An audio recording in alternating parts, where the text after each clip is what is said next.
नमस्कार मंडळी, श्री स्वामी समर्थ. एक नवीन व्हिडिओमध्ये सर्वांचं खूप खूप मनापासून स्वागत आहे. आज आहे गुरुवार, तर सर्व स्वामी भक्तांना शुभ गुरुवार. तर बऱ्याचशा महिलांनी स्वामींचे नवगुरुवार केलेले असतील आणि छान छान त्यांना अनुभव पण आलेले असतील. म्हणजे इच्छा पूर्ण झाली असतील, स्वामींनी तुमची मागणी पूर्ण केली असेल. म्हणजे आपली न होणारी इच्छा सुद्धा स्वामींच्या ह्या गुरुवाराने पूर्ण होते, याच्यात काही शंकाच नाहीये. त्याच्यामुळे खूप छान ही सेवा आहे स्वामींची. पटकन फळ देणारी ही सेवा आहे. मला तर खूप छान छान त्याचे अनुभव आलेले आहेत. आणि मी याच्या अगोदर दोनदा हे स्वामींचे गुरुवार केलेले आहेत आणि आता जे चालू आहे ते माझी तिसरी वेळ आहे स्वामींचे गुरुवार करण्याची. तर बघा, आपण कोणत्याही कामासाठी ही सेवा करू शकतो. म्हणजे तुमचं स्वतःचं घर तुम्हाला हवं असेल, म्हणजे आपण कसं बघा, सेवेबरोबर तुम्हाला कष्टाची सुद्धा सांगड घालायची आहे. कष्ट करायचे, तुमची मेहनत 100% ठेवायची आणि नंतर मग तुम्हाला स्वामी साथ देतात. मग असं नाही की तुम्हाला घर बसल्या तुम्हाला सगळं काही मिळेल. तुम्हाला मेहनत करायची आहे आणि त्याचबरोबर सेवा पण करायची आहे. तर बघा, तुम्ही स्वतःचं घर तुम्हाला हवं असेल, काही त्याच्यामध्ये आडी अडचणी येत असतील तर तुमच्यासाठी पण तुम्ही हे गुरुवार करू शकता. नोकरीसाठी, चांगल्या नोकरीसाठी, तुम्हाला नोकरी हवी असेल त्यासाठी तुम्ही हे गुरुवार करू शकता. तुम्हाला मूलबाळ होत नसेल त्यासाठी तुम्ही हे गुरुवार करू शकता. कोणत्याही इच्छेसाठी, जी तुमची इच्छा पूर्ण होत नाहीये आणि तुम्हाला असं वाटत असेल माझी इच्छा ही पूर्ण व्हावी आणि ती इच्छा पूर्ण होण्यासाठी काही अडीअडचणी येत असतील, तर हे गुरुवार तुम्ही नक्की एकदा करून बघा आणि त्याचा अनुभव घ्या. खूप सुंदर असा अनुभव येतो. तर हे गुरुवार कसे करायचे, काय करायचे बघा, तुम्हाला मी त्याची पूजा मांडणी करून दाखवणार आहे. ज्या महिलांनी गुरुवार करायचे आहे त्या महिलांनी आवर्जून, म्हणजे तुम्ही एकदा पण नसते न केले तर माझं मी सांगते म्हणून तुम्ही एकदा तरी हे गुरुवार नक्की करून बघा. तसं तर आपण स्वामींचे 9 गुरुवारचं व्रत म्हणतो, पण आपण 11 गुरुवार करायचे आहे. 11 गुरुवार करून त्याचं उद्यापन वगैरे सगळी काही डिटेल माहिती मी तुम्हाला सांगणार आहे. पण त्याच्या आधी आपण पूजा मांडणी कशी करायची ते बघूया.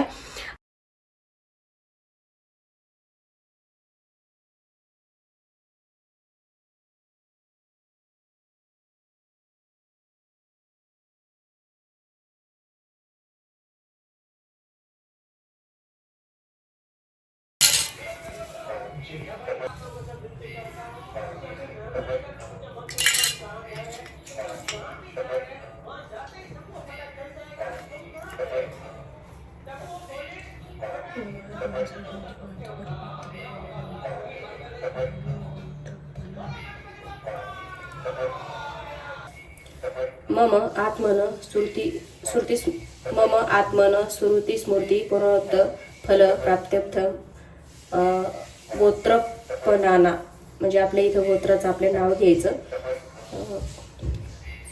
स्वतःचं नाव घ्यायचं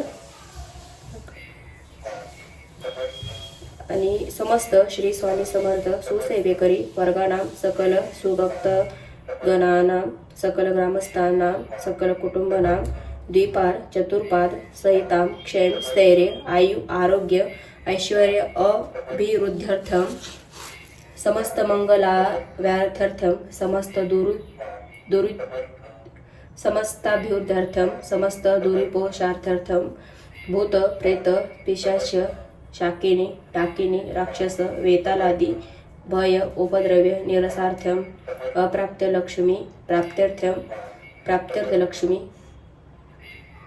चिरकालम संरक्षणार्थ आदित्यादी सकल ग्रहपीडा शांत्यर्थम, श्री स्वामी समर्थ राहत्या स्थानी सेवा अंगभूत परब्रह्म भगवान श्री स्वामी समर्थ महाराज देवता यथा ज्ञानेन षोडशोपचार पूजम अहम करिष्ये. तदगत्वेन अविज्ञता सिद्ध्यर्थम श्री गणेश देवता पूजम तथाच कलश शंख घंटा दीप पूजन शरीर शुद्ध्यर्थम षड्गन्यासम अहम करिष्ये.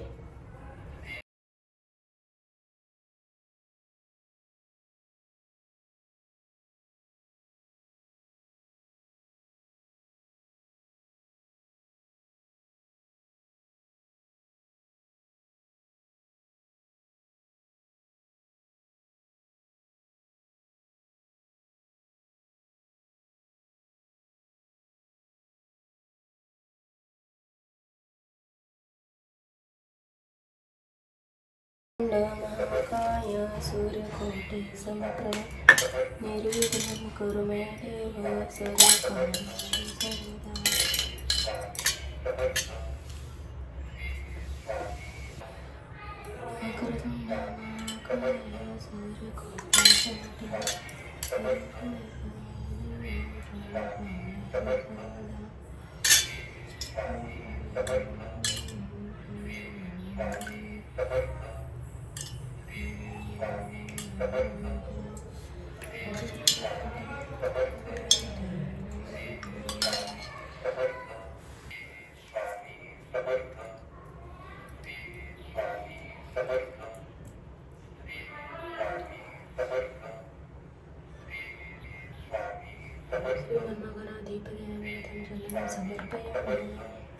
श्रीमन्मगणाधिपते नमः। हरिद्रं कुमकुम सौभाग्यद्रव्याणि समर्पयामि। श्रीमन्मगणाधिपते नमः। ऋतुकरदक्षिणं समर्पयामि। श्रीमन्मगणाधिपते नमः। ऋतुकरदं पुष्पं समर्पयामि। श्रीमन्मगणाधिपते नमः। धूपमाग्रयामि। श्रीमन्मगणाधिपते नमः।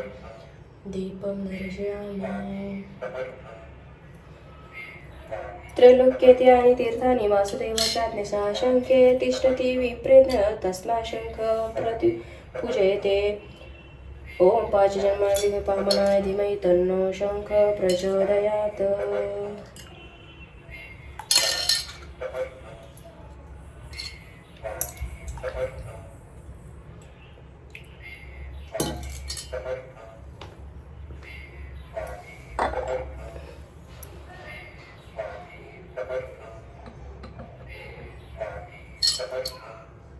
नमः। सकलगंध पुष्पाणि तुळशीपत्राणि समर्पयामि। प्रार्थनापूर्वक नमस्कारान् समर्पयामि।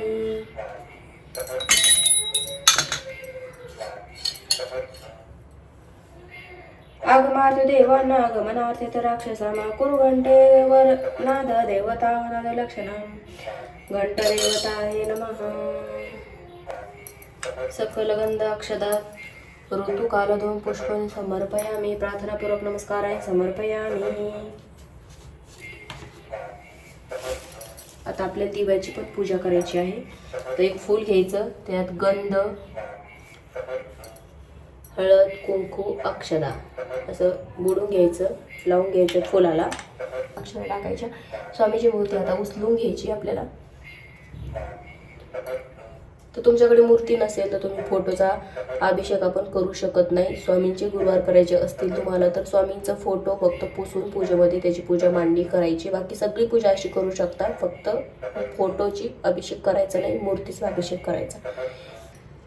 आता हे जर मला येत नसेल ना तुम्ही काय करायचं, पंचामृत मिक्स करून घ्यायचं पळीमध्ये, स्वामींच्या मूर्तीवर पाणी टाकायचं। ओम पंचामृतम स्नानम समर्पयामि असं सुद्धा तुम्ही मंत्र म्हणू शकता। ओम पंचामृतम स्थानं समर्पयामि। पयोदधिमृतं मधुरा शर्करामितं पंचामृतं स्थानते प्रतिगृहतं। श्री स्वामी समर्थ महाराजांना पंचामृतं स्थानं समर्पयामि।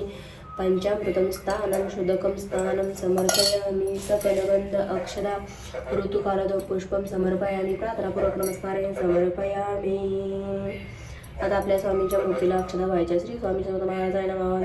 अक्षदां समर्पयामि। श्री स्वामी समर्थ महाराजाय नमः। ऋतुकालधूम पुष्पं समर्पयामि। श्री स्वामी समर्थ महाराजाय नमः। धूपं आग्रयामि। श्री स्वामी समर्थ महाराजाय नमः। दीपं दर्शयामि। आता उचलायची, याचा वास घ्यायचा आपण आणि उत्तर दिशेला ठेवायची। आपण जिकडे बसलेला तिकडे आपल्या साईडची कोणती उत्तर दिशा आहे त्या ठेवायचं आणि म्हणायचं तरे निर्माल्य विसृज्य। आता परत आपण एक फूल घ्यायचं, गंधामध्ये अक्षतामध्ये बोलून घ्यायचं आणि अभिषेक प्रीत्यर्थम गंध पुष्पाने समर्पयामि। आता स्वामींचा आपण एक वेळेस स्त्री सूक्त एक वेळेस पुरुष सूक्त म्हणून अभिषेक करणार आहोत।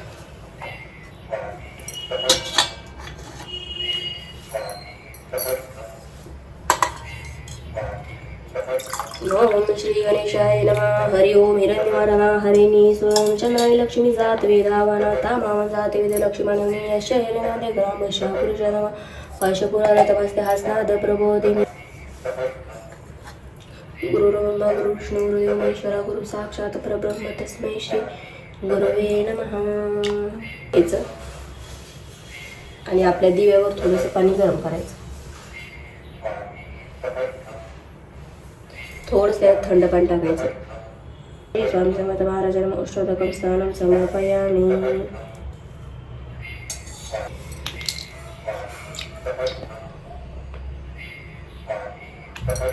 हे जेल आहे यानं काय होतं ना, स्वच्छ मूर्ती आपली निघते. थोडंसं हळद कापूर टाकलं त्यानं धुतली ना तरी पण निघून जाते. तर मी मस्त स्वच्छ मूर्ती धुवून घेते.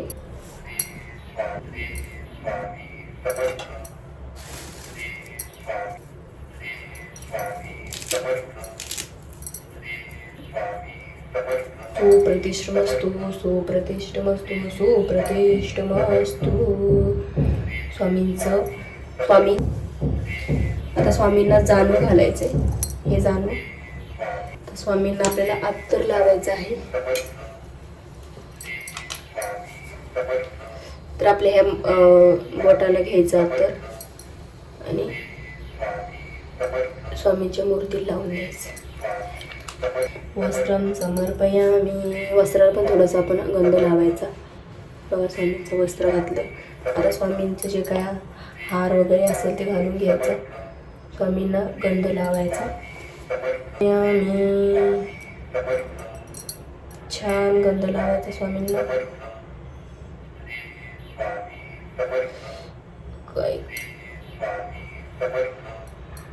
त्याच्यानंतर स्वामींचा टोप.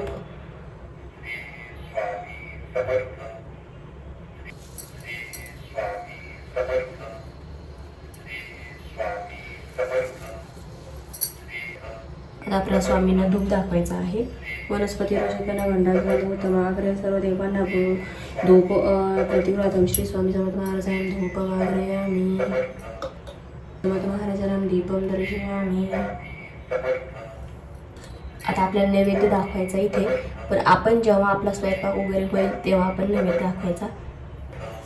हळद, कुंकू, अक्षदा,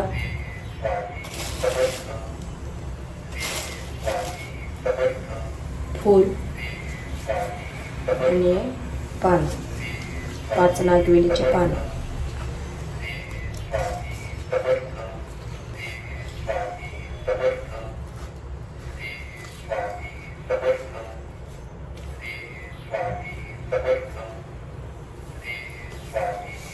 त्याच्यानंतर आपल्याला याच्यावरती स्वस्तिक काढायचे. इथे ठेवून द्यायचं. श्री स्वामी समर्थ महाराज की जय.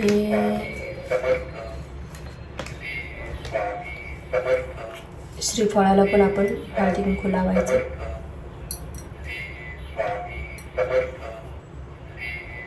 आता स्वामींना नमस्कार करायचा. नमस्ते ब्रह्मरूपाय विष्णुरूपाय ते नमः. नमस्ते रुद्ररूपाय हरिरूपाय ते नमो नमः. श्री स्वामी समर्थ महाराजाय नमः. नमस्कारांनी समर्पयामि. तर आपला इथं स्वामींचा पूर्ण अभिषेक आता झालेला आहे. आता आपलं राहिलं काय, स्वामींना नैवेद्य आणि आपण जे काही गुरुवाराचं व्रत करत आहोत तर आता त्याच्यातले ही पोथी आहे. याच्यातले 3 अध्याय वाचायचे. याच्यातलीच आरती घ्यायची आहे.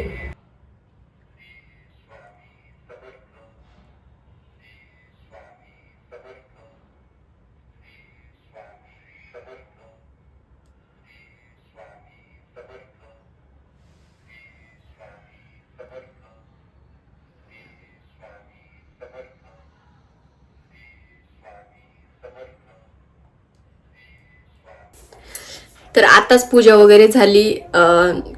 ते 3 अध्याय वाचायचे असतात ग्रंथामधले. 3 अध्याय वाचून झाले. आरती वगैरे झाली.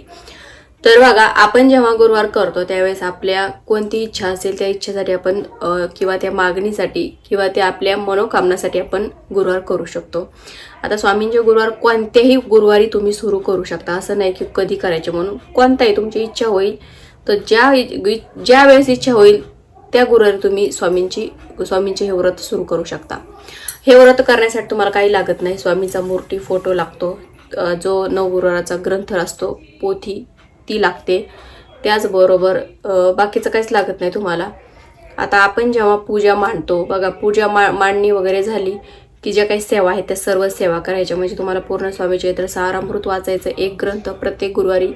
नित्यसेवा पण सुरू ठेवायची, असं नाही की नित्यसेवा करायची नाही ह्या सेवा करायच्या. नित्यसेवा अगोदर करायची, त्याच्यानंतर ह्या सेवा करायच्या. तर एक स्वामी चरित्र सारामृत वाचायचं, त्याचबरोबर 11 वेळेस तारक मंत्राची सेवा घ्यायची, 11 माळी स्वामींचा जप करायचा. ह्या सर्व सेवा तुम्हाला करायच्या. आसपास केंद्र असेल तर तिथे जाऊन आरती, म्हणजे त्रिकाल आरतीपैकी एखादी आरती अटेंड करायची आणि संकल्प वगैरे सर्व करायचं. म्हणजे तुम्ही कशासाठी ही सेवा करत आहात, कशासाठी, आधी स्वामींना आपलं घरानं सांगायचं. आसपास केंद्र असेल तिथं श्रीफळ ठेवून यायचं. घरी आल्या की पूजा मांडायच्या अगोदर संकल्प वगैरे, तसं तर सांगितलंच मी तुम्हाला कसं करायचं काय म्हणून करायचं. आणि 11 गुरुवार करायचे. 11 गुरुवारी उद्यापन करायचं. आता मधात काही, आता 11 गुरुवार म्हणजे आपल्या की एका सोयीन 11 गुरुवार होणार नाहीत, माहिती आहे. मधात भरपूर अशा अडीअडचणी आपल्या येतात, उपवास येतात. आता एखादा दुसरा उपवास आला गुरुवारी, जर समजा तुमचा चतुर्थी आली, तुम्हाला चतुर्थीचा उपवास असतो, गुरुवार पण आहे, तर तुम्हाला चतुर्थीचा उपवास धरायचा आहे. गुरुवार धरायचा नाहीये, तो काउंट करायचा नाही, म्हणजे काउंटमध्ये पकडायचा नाही. गुरुवार उपवास वगैरे सर्व करायचं, सेवा वगैरे सर्व करायच्या, फक्त काउंट करायच्या नाहीये. त्याच्यानंतर मासिक धर्म वगैरे जर आला, आता मासिक धर्म आला तुम्हाला पूजा मांडायला जमणार नाही, पण तुम्ही उपवास करायचा. सेवा वगैरे तुम्हाला काही करायला जमणार नाही, पण उपवास करायचा. म्हणजे कसं होतं की सेवेमध्ये खंड पडत नाही आपली सेवा, म्हणजे पूजे जे काही व्रत करता तुम्ही त्या व्रतामध्ये तुमच्या खंड पडत नाहीये, तुमचं ते सुरू असतं. बरे तुम्ही काउंट करत नाही पण ते सुरू असतं. त्याच्यामुळे ते मासिक धर्म आला, सुतक वगैरे पडलं, काही झालं तरी ते उपवास सुरू ठेवायचा. पूजा सेवा होत नाही पण उपवास सुरू ठेवायचा. त्याच्यानंतर कुठे गावी वगैरे जावं लागलं तर बघा, आता सहसा व्रत सुरू आहे आणि ज्या दिवशी गुरुवार आहे त्या दिवशी तुम्हाला पूजा पाठ सेवा सगळं करायचं आहे, त्या दिवशी सहसा गावी जाणं टाळायचं. कारण आपली सेवा आपण सगळं काय करत आहोत, त्याच्यामुळे गावी जाणं टाळायचं. त्याच्यानंतर उद्यापन कसं करायचं तर बघा, तुम्हाला होत असेल तर 9 मुलं जेव घाला. 9 मुलं जेव घालून मुलांना बोलवायचं, मुलांचे पाय धुवायचे, त्यांना गंध वगैरे, खाली बसायला आसन द्यायचं, गंध वगैरे लावायचा, त्यांचं औक्षण करायचं. आणि होत असेल तर त्यांना टावेल टोपी द्या. त्याच्यानंतर त्यांचा मान सन्मान करा आणि नंतर मग त्यांना गोडा धोडाचं यथाशक्ती जो काही स्वयंपाक करता येईल, वरण भात भाजी पोळी गोड पदार्थ वगैरे, आणि 9 मुलांना जेव घालायचं. खूप सोपं उद्यापन पण आहे त्याचं. आता हे पण जर नाही झालं तर तुम्ही एखादी जोडी जेव घाला, म्हणजे नवरा बायकोची, ब्राह्मणाची किंवा तुमच्या ओळखीची वगैरे कोणी जोडी असेल तर ती जोडी जेव, नवरा बायको जोडी जेव घालू शकता. किंवा केंद्रामध्ये काही दान धर्म करता आलं, गरीबाला काही दान धर्म करता आलं तर ते करा तुम्ही. म्हणजे उद्यापन करायचं आहे, त्याचबरोबर दान धर्म करायचा आहे. म्हणजे तुमचं उद्यापन पण होईल, तुमच्या हातून काहीतरी दान धर्म पण होईल, काहीतरी पुण्य तुमच्या हातून घडेल. त्याच्यामुळे हे उद्यापन पण नक्की करा आवर्जून. तर काय एवढंच आहे. पहिल्या दिवशी संकल्प करायचा, नंतर संकल्प करायचा गरज नाही. शेवटी बऱ्याच जणांचे 9 गुरुवार व्हायच्या अगोदर इच्छा पूर्ण झालेल्या आहेत, त्यांचे कामं मार्गी लागले आहेत, कामं झालेले आहेत. इतकं हे प्रभावी व्रत आहे. म्हणजे बघा, 11 गुरुवार व्हायला भरपूर असा वेळ लागतो आणि तितक्या वेळेमध्ये तुमचं काम झालेलं असतं. त्याच्यामुळे हे गुरुवार आपण डोळे झाकून स्वामींवर पूर्ण श्रद्धा विश्वासाने करायचं. आणि जेव्हा तुम्ही गुरुवाराला सुरुवात करा तेव्हा मनात एक ठाम असा विचार ठेवायचा की माझं काम आता होणारच आहे आणि व्हायलाच आलेलं आहे. ह्या भावनेनं जर तुम्ही गुरुवाराला सुरुवात केली तर बघा, स्वामी तुमचं 100% म्हणजे स्वामी सुद्धा मग तुमच्या कामाला, तुमचं काम पूर्ण होण्यासाठी स्वामी सुद्धा कामाला लागतात. त्याच्यामुळे एवढं काही मनात आणायचं नाही, बिनधास्त सेवा करायची. आय होप तुम्हाला समजलं असेल आजच्या व्हिडिओमध्ये. तर आजचा व्हिडिओ कसा वाटला तो नक्की सांगा. व्हिडिओ आवडल्यास व्हिडिओ लाईक करा, शेअर करा, चॅनलला सबस्क्राईब करायला विसरू नका. झालेली सेवा श्री स्वामी समर्थ महाराजांच्या चरणी परमपूज्य गुरु माऊलींच्या चरणी रुजू करते. श्री स्वामी समर्थ.